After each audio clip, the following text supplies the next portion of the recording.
179 million pesos ang inalaang pondo ng Japan sa proyektong makatutulong para mapalakas ang internet connection sa mga liblib na lugar sa Pilipinas. Saksi si JP Soriano.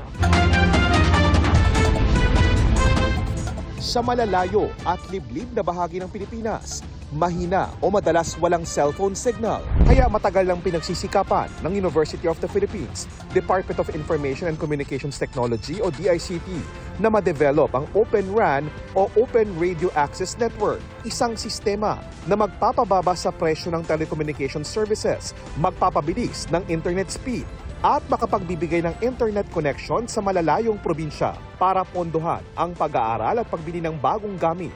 Nagbigay ang Japan ng 444 million yen o 179 million pesos.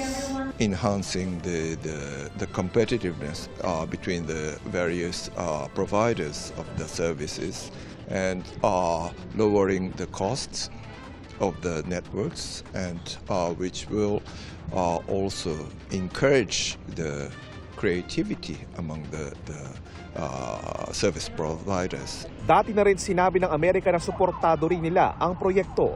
Ayon kay Foreign Affairs Secretary Enrique Manalo, marami mang ipinatutupad na bagong pulisiya si US President Donald Trump. Naniniwala ang Pilipinas na patuloy na susuportahan ng Amerika ang military at maritime defense security ng Pilipinas. And I hope to meet Secretary Rubio this week in the Munich Security Conference where we can further discuss our cooperation.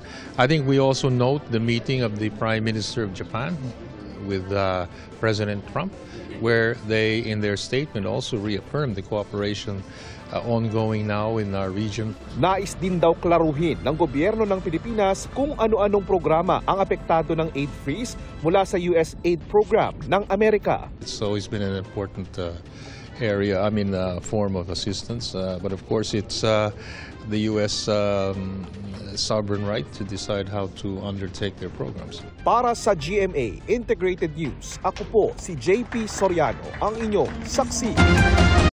Mga kapuso, maging una sa saksi. Mag-subscribe sa GMA Integrated News sa YouTube para sa iba't ibang balita.